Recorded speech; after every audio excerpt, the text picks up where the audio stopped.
Hi, I'm Savannah Brooks. My parents told me not to come to my own sister's wedding because her in laws didn't want me there, but that wasn't even the hardest part. The hardest part was realizing I had paid for most of it, the flowers, the venue, even the dress she wore to celebrate my exclusion. They smiled to my face while erasing me behind closed doors. So, I did what they never expected. I stopped funding their fantasy. But how do you walk away from a family you spent your whole life holding together and still live with yourself afterward? The message came through just as I was pouring myself a cup of coffee into a chipped ceramic mug in my kitchen, the soft Charleston breeze whispering through the open window. I didn't check it right away. I figured it was another auto reminder from the grocery app or some appointment notice. But when I finally picked up the phone, the words punched me in the chest so hard it knocked the air clean out of me. Don't come to Chloe's wedding. Dylan's family doesn't want you there. No hello, no apology. Just those few cold words. Exactly the kind of communication Marilyn Brooks, my mother, specialized in sharp clinical disposable. I stared at it for a long moment, rereading, trying to find the missing pieces, some deeper context, some softening. But that was it, one line that made my stomach turn inside out. The room around me went still. My coffee cooled untouched beside me. Even the spring breeze that usually carried the scent of jasmine couldn't cut through the silence that wrapped around me like a noose. I didn't reply. Not at first. What could I have possibly said? Thanks for the heads up. Guess I'll cancel my hotel. 1,000 responses flared in my mind. Some searing, some sarcastic, some begging for explanation, but none made it past my lips. Instead, I sat back in the chair staring blankly at the screen until it dimmed itself into darkness. Then, out of some kind of masochistic impulse, I tapped the message again. Read it one more time. Dylan's family doesn't want you there. I wasn't even sure which part cut deeper, the rejection from people I barely knew, or the fact that my own mother had relayed it like she was reading off the weather report. Casual, predictable, unavoidable. The next morning, Marilyn texted me again, her tone shifting like nothing had happened. Lunch Thursday, just us. I should have ignored it. Should have said I was busy or blocked her number like you would an old boss who only calls when they need something. But there was a part of me, small, foolish, and still starved for acknowledgement that texted back, sure. We met at the Magnolia House Cafe, the kind of overpriced Charleston spot dripping with fake rustic charm and reclaimed wood, everything. She was already seated when I arrived, sparkling water sweating onto the table. No hug, no smile. Just a stiff wave at the chair across from her. Glad you could make it, she said, like I was the one causing trouble. I nodded, keeping my mouth shut. I didn't trust my voice yet. I pretended to study the menu, ordered a salad I wouldn't touch, and folded my hands in my lap like I was awaiting sentencing. Marilyn sipped her drink like it was an award-winning performance. I know the text caught you off guard, she said eventually. Caught me off guard. It was short. I said each word carefully measured. She shrugged unbothered. I didn't think a long explanation would help. The heat rose behind my eyes, but I kept my tone even. Help who you, Chloe Dillon's parents. Her gaze narrowed, sharpening into that blade I'd known since childhood. You always make things about you, Savannah. It's exhausting. There it was. The first cut, I leaned back, no longer trying to hide my disgust. I was the one uninvited. I said calm and clear. I think I'm allowed a reaction. Marilyn didn't even flinch. She just toyed with her napkin like none of this mattered. Dylan's family is very traditional, she said. They have expectations. Chloe didn't want drama. Right, I said flatly, because excluding your own sister is the textbook definition of peace. She gave me that look, the one she reserved for every time I refused to quietly accept being sidelined. The look that said I was overreacting. You and Chloe are just different, she said finally, the words slow and deliberate. She fits in better. And with that, the last thread that tethered me to them began to snap quietly, permanently. I don't even remember paying the bill. I know I must have, Because later that night I found the receipt crumpled in the bottom of my bag, shoved between a granola bar and a pen with no ink forgotten, just like the dignity I'd tried to salvage during that lunch. The second half of the conversation with Marilyn was a haze. Her voice, her carefully chosen words, her composure that never once cracked. Not even as she systematically explained that I had never been the kind of daughter you could showcase without an asterisk. The difficult one, the inconvenient one. On the way back to my condo in downtown Charleston, I didn't cry, I didn't scream, I didn't even text anyone. I walked the 3 blocks in a silence so deep it felt like an iron weight chained to my ribs. I took the stairs instead of the elevator, letting the ache in my legs match the one twisting under my sternum. Inside my condo greeted me like a silent ally, minimal uncluttered mine. I sat on the edge of my bed, kicked off my flats, and stared at the ceiling until the daylight outside turned gold and then gray. Still, the silence didn't let up. It was thick, final, absolute, and that's when it clicked. It wasn't just today. It wasn't just about Chloe's wedding. They had been choosing against me for years. In every blurry holiday photo where I was conveniently cropped out. In every birthday, they forgot and excused with, "It's been so crazy lately." In every favor I was asked to fulfill, every expense I was expected to cover, every emergency I was quietly expected to solve because I was good at that stuff. I hadn't been a daughter. I'd been an ATM with a warm smile, a shadow for them to step around, until even my shadow was too inconvenient to acknowledge. So be it. I pulled my laptop onto my lap and opened a new spreadsheet. I titled it Family Ledger. Line by line, I documented every dollar, every favor, every bailout I had quietly supplied over the past 5 years. 3 800s, rent help for Chloe and Dylan after Dylan's unexpected layoff. $5,000 penalty reversal for Dad's early retirement withdrawal, $2,500 deposit for Chloe's engagement, photo shoot, $180. Non-refundable venue reservation booked under my name, 900 save the date website, and custom domain registration.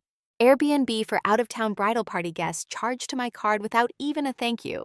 By the time I finished, the Charleston skyline was a black cutout against a bruised purple sky. My coffee from earlier sat on the counter, stone cold and untouched. I didn't feel petty, I felt prepared. I closed the file, the soft glow of my screensaver reflecting in my eyes, and whispered to the emptiness, "They wanted peace. They can keep it without me." I didn't sleep that night. Not because I was heartbroken, not anymore. It was something else now, something colder, sharper, cleaner, like a wire had finally snapped inside me. A taut line that had hummed with tension for years now, slack and dead. I turned off the lights, shut my laptop, and sat there in the dark, breathing in the new quiet certainty until dawn bled through the windows. Morning didn't come with light, it came with planning. Around 8 a.m., my phone buzzed on the kitchen counter. I ignored it. Then it buzzed again, persistent like a reminder that the world still demanded things from me. I picked it up from Marilyn. "I know things are tense, but could you send me $300 for the flowers? Having trouble with my card? No, how are you? No, sorry about yesterday." Just another transaction request, as though nothing had happened. As though I hadn't been disinvited from my sister's wedding, like an unwanted guest at a stranger's party. I stared at the screen until it dimmed, then tapped the brightness back up, not to reply, but to screenshot it. Proof. I didn't answer. I owed her nothing. What I owed finally was honesty to myself. They didn't care. Not about what they took. Not about how they erased me. I set the phone down and made another cup of coffee. This time, I drank it hot. Mid-morning, out of some warped instinct, I opened the family group chat. Maybe part of me still thought there might be a message, an apology, a second thought, a crack in the ice. But when I tapped the app, a small gray notification popped up, impersonal and brutal. "You are no longer a participant in this conversation. Not muted, not blocked, just erased." I tapped again, heart thudding quietly, and navigated to Chloe's profile. There she was, radiant in her latest fitting photos, racking up likes and hearts and glowing comments. Final fitting done. Can't wait to be surrounded by love. Smiley faces, confetti, gushing bridesmaids. And there in the comments, Marilyn. So proud of you, baby girl, Frank. Thumbs up Dylan's sister, strings of pink dress emojis. I scrolled, knowing what I wouldn't find. No mention of me, no trace of my help. No thanks, no memory. Just clean, curated celebration, and my existence wiped from the frame. I sat perfectly still, the silence around me feeling almost ceremonial now. This wasn't forgetfulness. This was deliberate. They hadn't just forgotten me. They had decided I was no longer necessary. Later that afternoon, I went to the hall closet and pulled down an old cardboard box marked Chloe Grad Party in thick black Sharpie. Inside there were receipts unused, invitations, and a photo album I had painstakingly made for her, a gift she'd barely acknowledged. I flipped through the mess vendor quotes I'd negotiated, handwritten playlists I'd spent hours curating, and that photo album pages of Polaroids, glittery balloons, hand-calligraphed place cards. She had never posted about it, never thanked me beyond a distracted, looks great as she floated by already. Busy posing for selfies with her friends, none of those photos ever featured me. Not one. You only see the sparkle when you're not the one sweeping the floors afterward. I sat on the couch with the album heavy in my lap, flipping through the relics of a night I'd given everything to make special. Each page felt heavier than the last. A silent record of a life lived invisibly. Finally, I stood cross to the trash chute at the end of the hall and fed the whole box into its gaping mouth. One smooth motion, no hesitation. That night, something inside me solidified. I opened my laptop and created a new folder. At first, I named it something neutral, evidence. But it didn't stay simple for long. Into that folder, I started dragging every scrap of documentation I could find. Every dollar loaned, every favor given. Every text where I was guilted into fixing what no one else could be bothered to handle. 87 screenshots from my phone alone, 6 spreadsheets, 12 PDFs, bank transfers, PayPal invoices, bridal vendor contracts under my name. I even found old WhatsApp voice notes where Chloe had laughed with Vanessa Moore about how I'd pay for anything if they just made it sound urgent enough. Savannah's a soft touch. You just have to make it feel like an emergency. They said it like it was an inside joke. I renamed the folder enough. It wasn't rage. It wasn't grief. It was something more dangerous, precision. The part of me that had always been silent was wide awake now, and she was sorting files by date. The next morning, I didn't respond to texts, didn't like Chloe's fitting photos, didn't send the flower money. Instead, I started backing everything up 2 encrypted cloud drives, 1 offline vault. If they wanted peace, they could have kept it by not turning me into their fallback plan. They wanted me silent. They thought I'd just disappear. But silence doesn't mean weakness. Sometimes it means you're building something stronger. The next morning broke under a heavy gray Charleston sky. No sun. No lightness. Only a bone-deep stillness that matched the one inside me. I poured myself a mug of black coffee, sat at my small desk, and opened a blank spreadsheet. It felt like stepping into a courtroom with myself as the only witness, prosecutor, and judge. At the top of the page, in crisp, bold letters, unpaid debts, emotional and financial. I started slow, wedding website $245 Airbnb for out-of-town guests, 783 hours. Chloe's emergency rent, October $3, $800. Deposit for rehearsal dinner, $1, $250. Canva. Pro subscription they used without asking, $190. Bridal shower decorations never reimbursed, $392. Spa day for Chloe and bridesmaids, $680. Line after line after line. No tears, no shaking hands, just data. Every time I stepped in without being asked. Every time I said yes when I should have said no. Every time they clapped me on the back like a good mule, then walked right over me. By the time I reached line 43, something inside me had settled. I wasn't spiraling, I was documenting, and that meant something. That afternoon, my phone buzzed. Unknown number. I almost didn't answer, almost. But some part of me, sharp and ready, wanted to hear what they'd spin next. I picked up Savannah, Marilyn's voice syrupy sweet. "We're having dinner tonight," she said, "just family to talk no judgment." I hesitated, feeling the familiar tug, the desperate part of me that had once yearned for their approval, still aching somewhere deep. Then she added, "Chloe will be there and your father. It would mean a lot." I almost laughed. Instead, I said, "Where and when?" 6:30 at the house. Simple, direct, like an execution time. I showed up in a navy dress shirt and dark jeans, plain deliberate. No notebooks, no laptop, no folder of receipts. Just myself. If they wanted an ambush, they wouldn't get to say I came ready for war. I'd come ready for the truth. The Brooks house was already set like a mediation room when I arrived, Chloe and Dylan seated side by side like something out of a lifestyle ad, Vanessa and Eric whispering in the corner, Marilyn and Frank perched at opposite ends of the table like weary referees. No one smiled. "Thanks for coming," Marilyn said stiffly, gesturing to the one empty chair, the one farthest from Chloe. I sat down, folded my hands, waited. It didn't take long. Chloe was the first to break the silence, her voice small, rehearsed. "I just want to say this has all gotten really out of hand." Her eyes flicked to Marilyn, who gave a tiny nod. "The wedding is supposed to be a happy time," Chloe said, the tremor in her voice a little too perfect. "And you've made it uncomfortable." The words floated there, accusation wrapped in silk. And for the first time in a long, long while, I didn't flinch. "The wedding is supposed to be a happy time, and you've made it uncomfortable." I didn't flinch. I didn't blink. I made it uncomfortable. I asked, my voice low, almost polite. Chloe blinked rapidly, as if I'd misunderstood something obvious.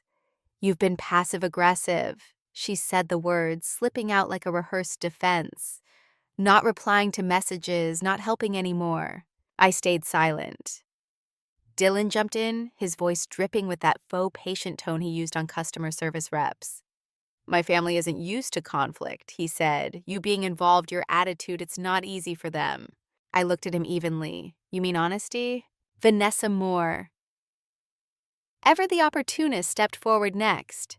"We just want everything to be smooth," she said, hands folded like a diplomat at a peace summit. "You're making it harder than it needs to be." No one spoke up for me. Not Frank, my father, who once told me I had the sharpest mind he'd ever seen. Not Marilyn, who used to brag about how dependable I was when it suited her. Not even Eric, who once cried on my couch about being left out by the family, until he found someone new to sideline instead. The air shifted when Chloe's eyes welled with tears, like some unspoken script had been activated. Marilyn lunged for tissues. Frank placed a comforting hand on Chloe's shoulder. Dylan leaned in, whispering something private designed for her ears alone. Vanessa glared at me like I had smashed something priceless, just by breathing. No one asked why Chloe was crying. No one asked what I had endured to end up here sitting silent before them like a defendant without a lawyer. I looked down at the plate in front of me. A limp salad. I hadn't ordered slicked with vinaigrette. I didn't even like. I counted the olive 6. The only honest thing on that table. When the performance ended, I stood up, no grand speech, no dramatic exit. Just a quiet, clean decision. As I turned to leave, Frank rose too, trailing after me down the hall. He didn't say much. He never did. But just before I reached the door, he leaned in, his voice rough with decades of silence. "You always were too sensitive," he muttered. I paused, one hand on the doorknob. Then I turned to face him, my voice as steady as a blade. "And you," I said, "were always too silent." He didn't respond. Of course he didn't. I drove home through the quiet streets of Charleston, where the street lamps painted long yellow scars across the asphalt. No music, no podcasts, just the thrum of my tires on the road and the quiet, searing truth I had always known but never said aloud. I was never family, I was convenience. At home, I didn't kick off my shoes, I didn't pour wine. I went straight to my desk, opened my laptop, and clicked into the Enough folder. I created a new draft email, subject line venue contract, my name on it. I attached the PDF. I didn't hit send not yet, but I would. 2 days passed in a heavy, undisturbed silence. No calls, no texts, no last-ditch efforts to mend what had been gleefully shattered. It was almost funny how quickly my absence could be scrubbed clean like chalk from a sidewalk, like I had never mattered enough to leave a stain. On the third morning, I found a yellow envelope in my mailbox. No return address. Just my name typed and taped across the front. I knew what it was the second I held its weight in my hands. Inside were printed screenshots, dozens of them. Not receipts, not emails. Messages from a private group chat. One I wasn't supposed to see. Chloe, we'll get her to pay for the cake too. Just guilt her about being the only sibling works every time. Vanessa, she's not even invited, problem solved. Eric, wait, she's still doing the website. That's wild. Chloe, she's too nice. It's pathetic. Above the stack, a sticky note in an unfamiliar hand. You deserve to see this H. Haley, my cousin, quiet observant. The only one who ever hugged me a little tighter when family gatherings made me feel like a ghost. I flipped through every page, my hands steady, my breathing calm. I wasn't shocked. I wasn't angry. I was finished. They hadn't just excluded me. They hadn't just erased me. They had laughed about it, bragged about it. I wasn't Savannah Brooks' sister-daughter family. I was an ATM, a backup plan, a punchline. I placed the envelope carefully beside my laptop and opened a new folder, Contingency. It was time. I sent Dylan a message. I received something, I think you should see it. He replied within minutes, no pause, no question. You always twist things. You made my mom uncomfortable from the start. No curiosity, no concern, know what happened, just blame straight from the family playbook. Wearing black to brunch, questioning flower costs. You never know when to let things go. You always turn stuff into drama. I stared at the screen, blinking slowly. I hadn't expected an apology. Fool me once. But I had naively hoped for a flicker of doubt, a crack in the armor. Instead, all I found was proof. The narrative had already been written, and I would always be the villain in a story they built to protect themselves. I didn't reply. There was no point. Instead, I grabbed my keys and drove nowhere specific, just away.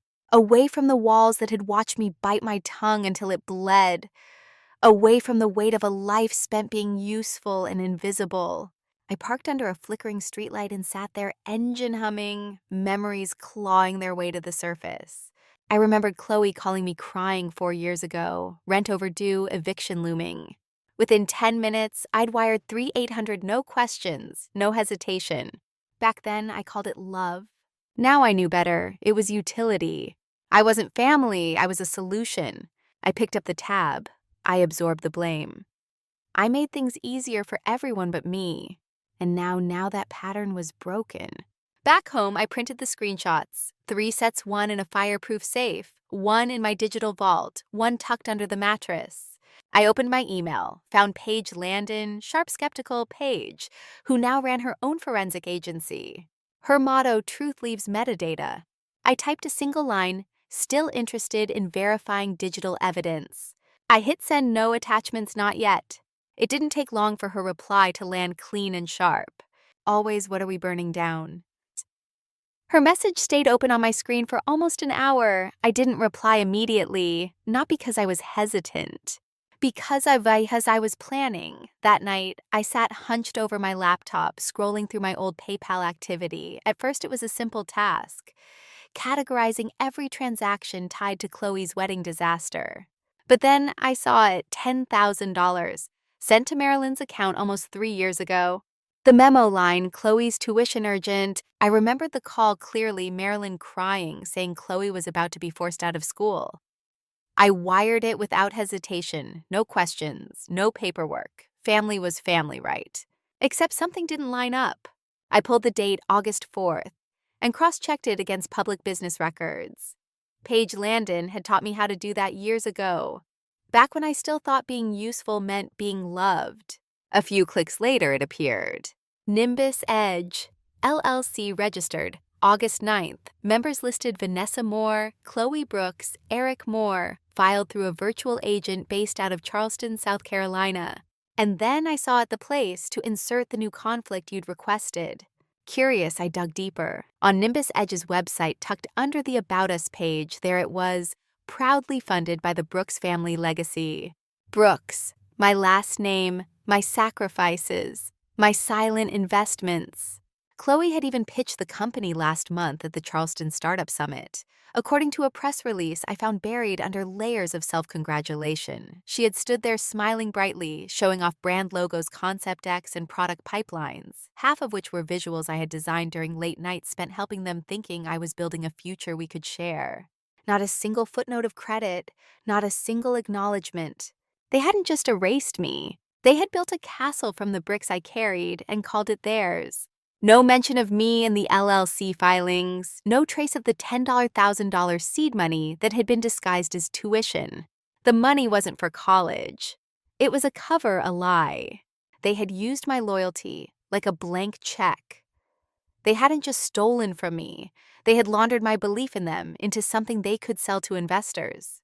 I leaned back in my chair, letting the weight of it settle deep in my bones. My voice was barely above a whisper. They're not just using me. They're laundering my loyalty. And I wasn't going to let them get away with it. The next morning around 10 a.m., my phone rang. Unknown number. But I had a feeling. Hello, I said, voice even. A pause. Then a familiar voice, smooth, southern, and practiced. Savannah, this is Loretta Carter, Dylan's mother. I stayed silent. I just wanted to call because, well, I know tensions have been high, she said, the fake concern dripping through the line. And I think we all want what's best for Chloe. Still, I said nothing. Loretta continued, fumbling for careful words. Look, I know you feel left out, and that's unfortunate, but Chloe's in a fragile place right now. Any stress could ruin her big day.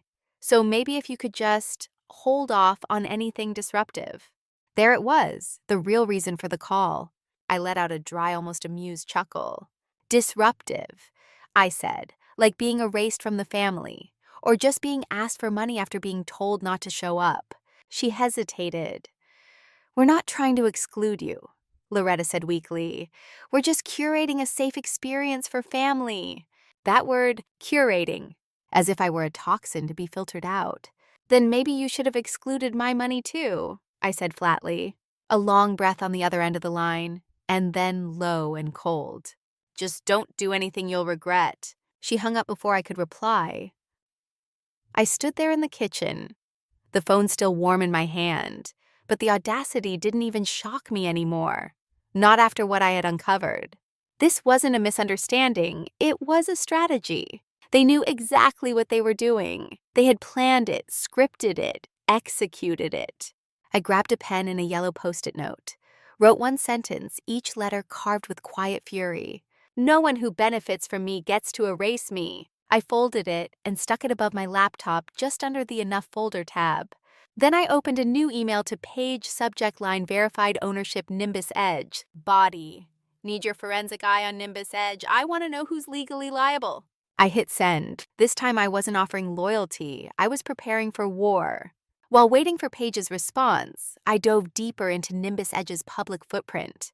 Their brand voice was all over polished grit and authentic family values. Their press kit was dripping with buzzwords, innovation, integrity, legacy, words they had no right to use. Their investor bios were even worse. Vanessa Moore, co-founder. Chloe Brooks, strategic growth director. Eric Moore, head of community outreach. They had taken my money, my time, my sweat, and built a digital fortress on top of it, pretending they had laid every brick themselves. I wasn't just erased, I was buried beneath their success. I started gathering everything, screenshots of their LinkedIn profiles, press clippings, business registration docs, tax ID numbers, proof. I printed them one by one. Then I retrieved my PayPal transaction logs, the $10,000 I had sent to Marilyn for Chloe's tuition, and highlighted the transaction ID and date. I slipped it all into a heavy manila envelope and sealed it with thick, clear tape. On the back, I wrote in bold Sharpie, Vanessa Moore, open carefully. Then jacket zipped against the autumn chill, I walked the 3 blocks to the nearest mailbox. The air was sharp against my skin, every breath crisp and slicing. I dropped the envelope through the slot and listened for the soft final thunk as it fell inside. That sound was a door closing. They had been given their quiet chance. They chose denial, now they would have to live with what came next. Back in my apartment, I shut the door and leaned against it, letting the deadbolt click into place. For a moment, I just stood there. No coat removed, no music, no distractions. Outside the Charleston, wind screamed against the windows, as if desperate to confess some terrible truth. But inside there was only silence, sharp surgical, not piece precision. And that was enough. That was exactly what I needed. I didn't boil water, I didn't light candles, I didn't reach for comfort. I reached for control. I walked straight to my desk, powered up my laptop, and opened the wedding dashboard, the administrative backend I had built managed and until now protected. The loading bar inched forward, agonizingly slow, then it hit full, and the vendor list blinked into existence. First up, the florist, the one who sent 6 different mood board options because Vanessa thought peonies were fiscally irresponsible. 3 weekends spent tweaking colors, mauve, dusty rose, sage, all for a wedding I wasn't even invited to. I hovered over the contract, clicked cancel service. One confirmation later, the centerpieces, the altar arches, the faux Pinterest magic, they evaporated. Next, the photographer Chloe's precious natural light guy, gone. Then, the venue. The rustic chic barn that Clarice insisted would pop on reels, booked under my name, paid with my account, insured under my responsibility. I scrolled down, clicked cancel, and selected the refund option. 90% would be refunded. Technically, they'd still get most of their deposit back, but dreams built on other people's wallets have a way of crumbling under scrutiny. I wasn't finished. I logged into the Canva Next account, where I'd built their wedding materials, deleted the pastel welcome signs, deleted the elegant serif font invitations, deleted the seating chart I had spent an entire weekend perfecting, because Clarice wanted a clean UX flow for her guests. Gone. Then I renamed the shared wedding planning folder, Asked for Help Got Betrayed. I logged out. I could have stopped there. A normal person might have. But I wasn't a normal person anymore. I opened a second browser window, logged into Nimbus Edge's internal payroll system. Vanessa had never revoked my admin credentials classic. She loved being the face, the brand, the voice, but the infrastructure, the permissions, the systems, the security protocols that had always been me. One oversight on her part, one open door. Her mistake. I navigated to the pending payroll queue. Friday's disbursement batch, Chloe Dillon, Vanessa Eric. I clicked pause disbursement. A prompt popped up. Are you performing a temporary freeze for internal audit? Yes. In the memo line I typed, funds pending review initiated by SB. I hit enter. The second my finger left the key, my phone exploded. 5 missed calls from Marilyn, 3 from Chloe, 1 from Vanessa, even Eric, who barely spoke above a mumble, was calling. I turned the phone face down, let it buzz itself into exhaustion. Instead, I made tea. Chamomile 4 minutes steeped, stirred with honey, the cup warm and steady in my palms. I sat at the kitchen table, listening to the hush between heartbeats. No panic, no anxiety, no guilt. For the first time in years, I wasn't unraveling. I was acting. Finally. As the kettle cooled, I opened my laptop again, but this time not for deletion, for documentation. I typed a new email to page subject if they retaliate. Body, we go public, let me know when files are verified. Send. Then, without hesitating, I drafted another email to Vanessa. No fanfare, no apology, no explanation. Just this. This isn't sabotage, this is balance. Send. Above my screen, the yellow post-it fluttered in the soft window draft. No one who benefits from me gets to erase me. I had spent years holding up mirrors for people too cowardly to see their own reflections, until they shattered them and blamed me for the cracks. Not anymore. The files were backed up. The evidence was clean. The freeze was legal. I wasn't playing defense anymore. I was setting the stage.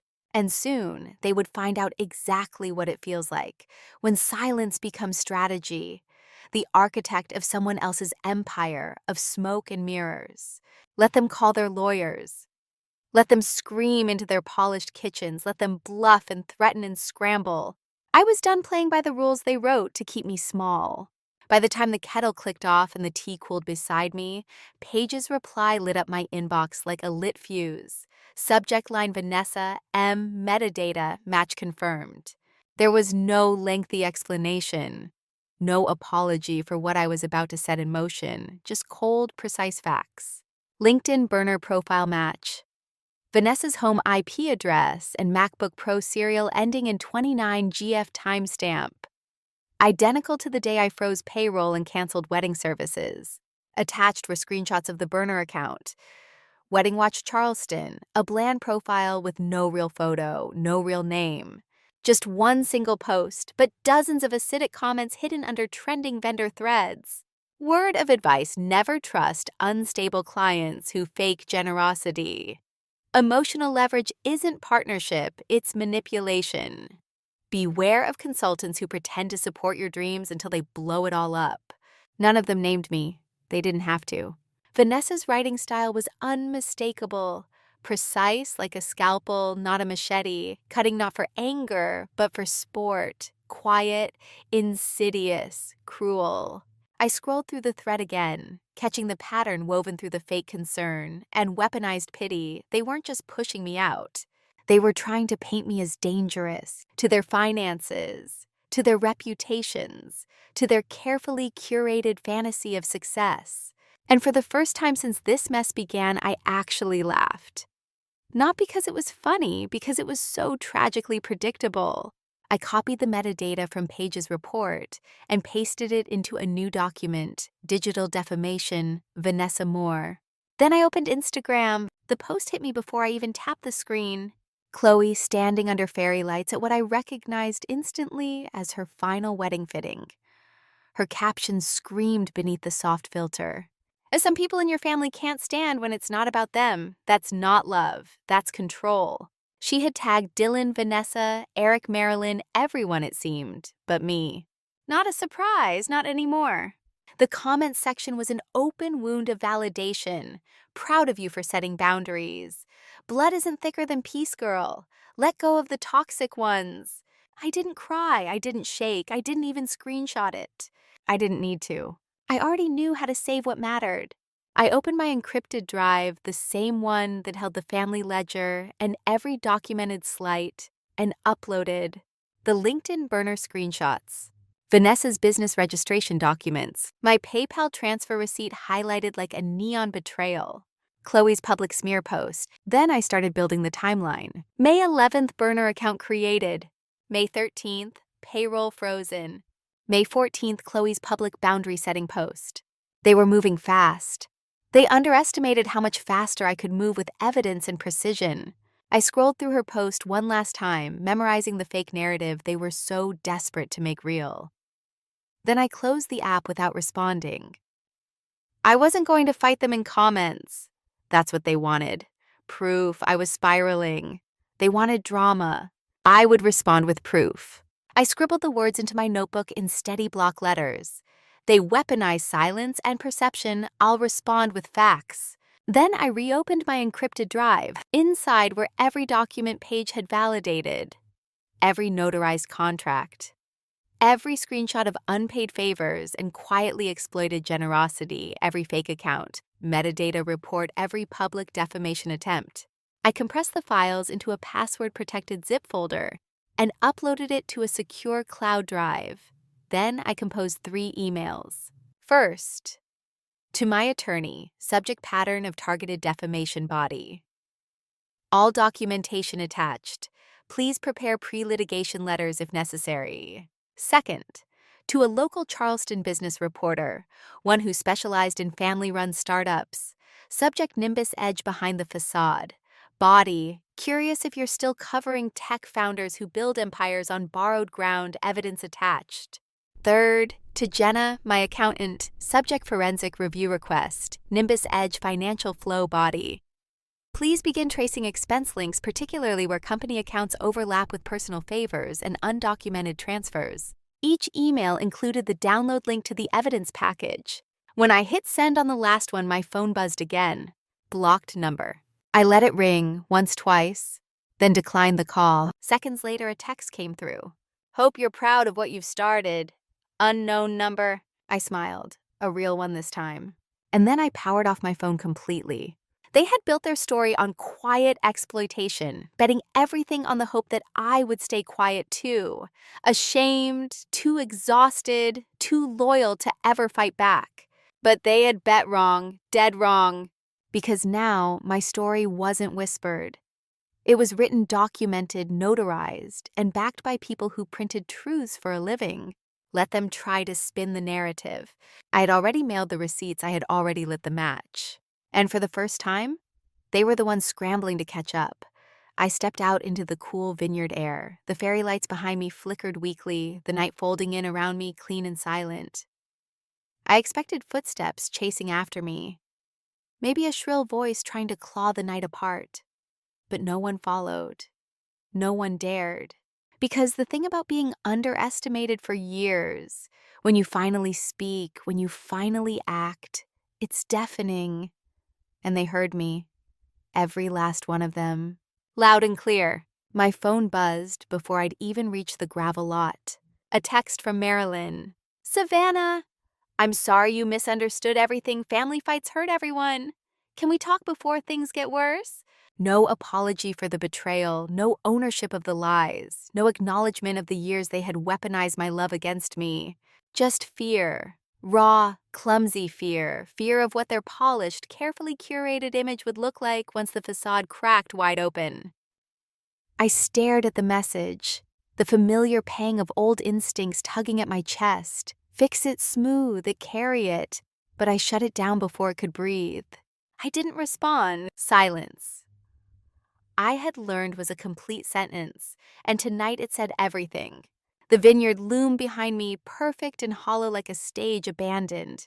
After the final act, I reached. My car slid behind the wheel and drove. No music, no distractions. Just the steady pulse of the engine and the sharper, steadier pulse of my own blood, no longer boiling, no longer anxious, just clean. Resolved. By the time I got home, it was past midnight. Charleston slept around me, but I didn't. I poured a cup of black coffee, bitter and hot, and opened my laptop again. The headlines would come. The fallout would build like a summer storm rolling off the ocean. And Chloe, Vanessa, Eric, even Marilyn would scramble. They would call it misunderstanding. They would call it family drama. They would call it everything except what it really was, exposure. The next morning, the messages started. 12 missed calls, 7 voicemails. Marilyn's voice saccharine and shaking. Savannah, please call me back. You're blowing this way out of proportion. You know how things get said when people are stressed. Don't ruin everything. I deleted them without listening to the end. Then, Chloe, you're overreacting. This was supposed to be my moment. You always make it about you. And Vanessa Colder. Lawyers are getting involved if you don't drop this. Eric didn't even bother with words, just a string of passive-aggressive emojis, thumbs downs, broken hearts, the snake. Pathetic. That afternoon, a package arrived at my door, no return address. Inside, a handwritten letter from Marilyn, a photo album labeled Family Memories. The letter was a masterpiece of gaslighting. We love you. You're overreacting. Let's not air private matters in public. Mistakes were made by everyone. You have to understand appearances matter. Not once did she say, I'm sorry for what we did. Just, I'm sorry you're upset. I'm sorry you misunderstood. It wasn't an apology. It was a plea to protect her reputation, a final desperate grab to shove me back into the compliant role I'd outgrown. I closed the letter, slid it back into the envelope, and tossed it along with the photo album straight into the trash. Around 4 p.m., Paige emailed again. Subject, it's starting. Body. Press inquiry about Nimbus Edge hit my alerts. A reporter is asking for comment on inconsistencies in founding credits and financials. Looks like the first crack just hit the surface. I smiled, a small private thing. I wasn't celebrating their downfall. I wasn't dancing on the ashes. But I wasn't mourning anymore either. I was simply watching the truth do what truth always does when you finally let it breathe. Burn. By sunset, social media started buzzing. Small posts at first, whispers on LinkedIn, subtweets on Twitter. Not all startups built on family values are as wholesome as they look. Funny how some founders forget who built the foundation. No names yet. But it was coming. I brewed another cup of coffee and sat on the porch as the first cool winds of fall moved through the city. No phone, no email alerts, no texts. Just me. And peace. Actual peace. Not the brittle performative peace I had been forced to maintain for years. They had built an empire on my silence, on my loyalty, on my invisibility. They thought they could cash it in forever without paying the bill. But bills like truths always come due. As twilight folded over the city, my phone vibrated once face down on the table. I didn't check it. I didn't need to. I had said everything I needed to say. Without shouting, without begging, without stooping. Only facts, only receipts, only silence where their apologies should have been. The house was quiet around me, warm and solid, filled with nothing but my own breath. And for the first time in a long, long time, I realized something. They hadn't broken me. They had simply cleared the space for me to build something new. Not for them. The air outside the vineyard felt cleaner than it had in days. I didn't look back. I didn't need to. By the time the moon sank behind the hills, I was already halfway out of Charleston, a battered duffel bag in the passenger seat. The rest of my life packed tight into the trunk. I didn't leave a note. I didn't turn on music. I didn't text a single soul. I crossed the city limits just as the first pale gold of morning broke across the fields, soft and indifferent. The new cottage sat at the quiet edge of Knoxville, near the foothills of the Smoky Mountains stone exterior, a modest porch, a small attic I didn't need but liked knowing was mine. The landlord accepted 6 months' rent up front in cashier's checks, no questions asked. That was the point. No one knew where I was. And I liked it that way. The first thing I did after unlocking the door was turn off my phone. Not just silent off. I placed it in a drawer, shut it, and left it there. That drawer hasn't opened since. Next, I moved every cent from my public bank accounts into a private one. Changed every password, deleted LinkedIn, scrubbed old photos from Instagram, unfollowed every name that echoed too loudly in my chest. I didn't block them. I didn't need to. Their silence had always come first. I was just finally matching it. A few days after settling in, I made one last quiet trip back to Charleston, no fanfare, no announcement. I left a single envelope with the front desk of the wedding venue. Inside, a copy of the final invoice I had paid for the now canceled perfect day. On top, a small post-it note in my cleanest handwriting. Thanks for nothing. No signature. Closure wasn't something they earned. It was something I gave myself. When I got back to Knoxville, a manila envelope waited in my new mailbox. No return address. No markings. Inside was my wedding invitation to Chloe's ceremony, unopened, returned, not refused, not undeliverable, just rejected. Like I had been over and over again. I didn't cry. I slid it under the sink, along with the rest of the paper I planned to burn come winter, when the first frost came, and I needed the kind of warmth that didn't carry old names. A week later, Paige forwarded me a headline. Tech startup Nimbus Edge under financial audit after anonymous tip. Subheader, co-founder Vanessa Moore declines to comment. I didn't forward it. I didn't save it. I just read it once and closed the tab. The messages came anyway. Marilyn called, Glenn emailed. Subject line, we should talk, please. I didn't reply. There was nothing left to explain. I spent my days differently now. Most mornings, I volunteered at a historical archive on the sleepy edge of town, cataloging old letters, brushing dust from postcards written when ink was still more permanent than memory. Stories nobody remembered, but someone once had cared enough to keep. Some afternoons, I made tea, sat on the porch, listened to birds whose names I didn't know, watched the sun trace deliberate, slow lines across my small patch of sky. They didn't know where I lived. They didn't know if I was okay. And for the first time, I didn't need closure from them. I needed peace. And this quiet, unfamiliar life I built alone. It wasn't loud, but it was mine. No one had power over it. No one could touch it. And every silence that used to cut me like broken glass, now it felt like breath, like boundary, like home. This box does not accept apologies. And the silence I hear every day now, it finally sounds like mine. Before I go, let me leave you with this. Sometimes the loudest act of love is choosing yourself. For too long, I mistook loyalty for silence. I believed that being the helper made me valuable, that being indispensable was the same as being loved. But love that demands your disappearance is not love. It's control dressed in tradition and family that only celebrates your sacrifices, but never your boundaries. Isn't family, it's an audience. I didn't burn bridges. I built a door. And if you've ever felt like the too much in someone else's story, maybe it's time to write your own. So tell me, have you ever had to walk away from the people you love just to protect the peace inside you? Or maybe you're still standing at that line wondering if it's okay to leave. Tell me in the comments, where are you watching from? What part of this story hit home? Or just drop a 1 if this made you feel seen. If you didn't like the video, that's okay too. I still want to hear why. Let's keep the conversation real. And if you want more stories like this, raw, honest, full of heart, subscribe to the channel because your voice matters. And sometimes hearing someone else's story gives you the courage to tell your own. Savannah didn't choose anger, she chose freedom. She stopped carrying the weight of a family that only valued her when she stayed silent. She stopped shrinking to fit inside the small spaces they offered her. Instead, she chose a different path, a life built on her own terms. No apologies, no permission. A life where silence isn't punishment anymore.